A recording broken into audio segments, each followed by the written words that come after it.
Welcome to Uncommon Knowledge. I'm Peter Robinson. Be sure to follow us, by the way, on Twitter at twitter.com/UNC Knowledge. Twitter.com/UNC Knowledge. Joining us today on Uncommon Knowledge, two guests. A founder of the field of law and economics, Richard Epstein, is the director of the John M. Olin Program in Law and Economics at the University of Chicago and a fellow at the Hoover Institution. A former Undersecretary of the Treasury for International Affairs, John Taylor is a fellow at the Hoover Institution and a professor of economics at Stanford. Our topic, are we all Keynesians now? Gentlemen, to get us started, listen to this. Nobel Prize-winning economist Paul Samuelson, last January, just about a year before his death, quote, "We see how utterly mistaken was the Milton Friedman notion that a market system can regulate itself. The Keynesian idea is once again accepted that fiscal policy and deficit spending have a major role to play in guiding a market economy. For now, just answer true or false." False. Richard? Very false. Excellent. We like the unambiguous here in Uncommon Knowledge. Segment one, a tale of 2 decades. Let's begin, John.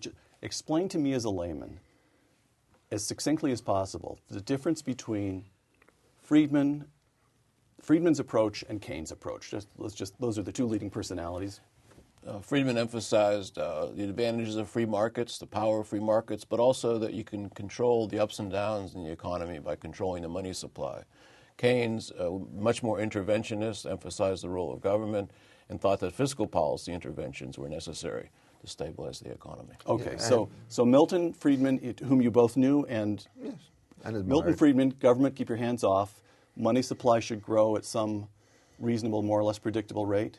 Yes. Yes. Okay. But now the key thing to understand about Milton's thing, this is a contribution which is not talking about how markets operates, but how governments ought to operate in order to make markets possible.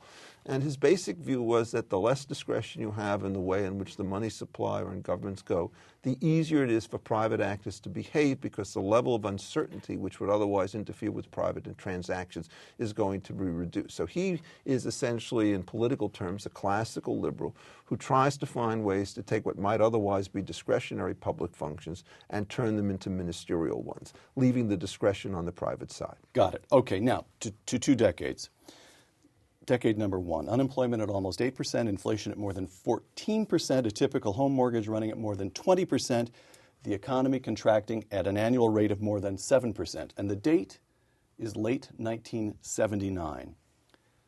What caused the stagflation of the 1970s, John? I think monetary policy just got behind the curve and let inflation pick up, stamped on the brakes, let inflation pick up again, stamped on the brakes. So you had a boom-bust cycle repeated monetary several policy. times. Give me this is very briefly the kind of infrastructure underlying that term monetary policy. The Federal Reserve in Washington does what? It controls the money supply, which affects interest rates. We now think of the central bank as deciding what the interest rate will be. If they hold interest rates too low, inflation picks up, and then they have to raise interest rates, and that causes a recession. Do you want to say exclusively money supply was out of whack during the 70s, or do you want to say the government expanded too much, or tax rates were wrong, or? Well, I would emphasize the monetary policy, but also there's fiscal policy, too much regulation. Those things are there too. You're content to? No, I have a slightly different take, which is I think all of these things are extremely important, but Carter was, on all the sort of microeconomic issues, something of an interventionist and a meddler.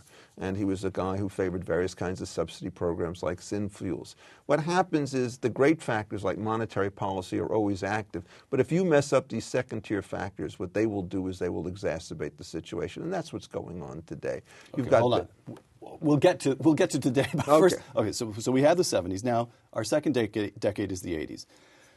By 1983, the economy begins to grow, inflation has fallen to the low single digits, unemployment is dropping, and for the rest of the decade, the economy grew briskly. Indeed, it continued to grow with only a couple of short, shallow recessions until 2008.